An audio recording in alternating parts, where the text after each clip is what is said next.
Panorama group, जो सोचता है वो करता है। आपके अपने सपनों का आशियाना। नमस्कार, आप देख रहे हैं सिटी पोस्ट लाइव। मैं हूं सृष्टि राज। महिलाओं ने तोड़ डाले सारे रिकॉर्ड्स, क्या बदल जाएगी सरकार? जी हां, बिहार विधानसभा चुनाव 2025 में इस बार वोटिंग ने ताबड़तोड़ रिकॉर्ड्स बना दिए हैं और इसके साथ महिला भी काफी एक्टिव दिखी है। तो महिलाओं के एक्टिव होने से क्या सरकार बदल पाएगी? क्या है ये पूरा मामला, इसके ऊपर विस्तार में बातचीत करेंगे chief editor Shrikant Pratyush sir. क्या है इस बार के चुनाव के मायने और महिलाओं के वोटर्स बढ़ने के मायने? देखिए, बिहार विधानसभा चुनाव 2025 में पहले चरण का चुनाव हो गया है और 64.56% बम्पर वोटिंग हुई है। मतलब सारे रिकॉर्ड तोड़ दिया है। बेगूसराय में सबसे ज़्यादा, पटना में सबसे कम वोटिंग हुई है। पहले चरण में बिहार में विधानसभा चुनाव के मतदान प्रतिशत के सभी रिकॉर्ड टूट गए हैं और साल 2000 का विधानसभा चुनाव में सर्वाधिक 62.57% वोट हुआ था और उसका रिकॉर्ड भी टूट गया। और कहा जा रहा है कि आज़ादी के बाद इतनी वोटिंग कभी हुई ही नहीं। तो इस बार विधानसभा चुनाव में महिलाओं की भागीदारी बहुत अच्छी रही है और इसीलिए आपका ये सवाल है कि महिलाओं की ज़्यादा भागीदारी चुनाव में दिखी है, उसका क्या असर पड़ सकता है।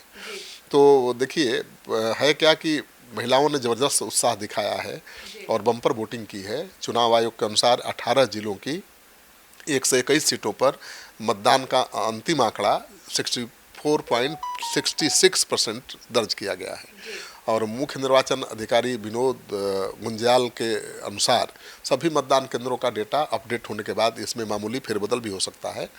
इस बम्पर वोटिंग ने 2020 के विधानसभा चुनाव के रिकॉर्ड को ध्वस्त कर दिया है। इस विधानसभा चुनाव में महिलाओं की भागीदारी काफ़ी अच्छी रही, जिससे राजनीतिक दलों की धड़कनें बढ़ गई हैं और अब इसके सियासी मायने भी निकाले जा रहे हैं। जी, तो सर कैसा रहा यह मतदान का रुझान और क्या था ये पूरा मामला? देखिए, इस बार का मतदान प्रतिशत पिछले विधानसभा चुनाव 2020 की तुलना में काफ़ी अच्छा रहा और 2020 के चुनाव में इन्हीं सीटों पर दोपहर 3 बजे तक केवल 46% वोटिंग हुई थी। वहीं इस बार यह आंकड़ा 64.66% तक पहुंच गया, जो मतदाताओं के बढ़े हुए उत्साह को दिखाता है। और एक और खास बात यह रही कि शहरी क्षेत्रों की तुलना में ग्रामीण इलाकों में मतदाताओं ने वोटिंग में अधिक बढ़ चढ़ कर हिस्सा लिया है। चुनाव आयोग के मुताबिक यह 64.46 का आंकड़ा अभी अंतिम नहीं है, जो लगभग और भी बढ़ सकता है। ठीक है ना। और ये केवल आंकड़ा जो है 92% मतदान केंद्रों के डेटा पर आधारित है। सभी आंकड़े आने के बाद अंतिम प्रेस नोट में इसमें थोड़ा बहुत बदलाव भी संभव है। तो महिलाओं की भागीदारी अच्छी रही, इसका फायदा किसे मिलेगा, शायद यही सवाल लगातार आप पूछ रही हैं। तो कई बूथों पर महिलाओं की लंबी कतारें दिखी हैं। उन्होंने बताया कि पहले चरण में कुल 3.75 करोड़ मतदाता अपने अधिकार का प्रयोग करने पहुंचे थे और उनमें से 1.98 करोड़ पुरुष थे और 1.76 करोड़ महिलाएं थी। इसके अलावा 85 वर्ष से अधिक आयु के लगभग 2 लाख मतदाताओं ने भी लोकतंत्र के इस महापर्व में भाग लिया है।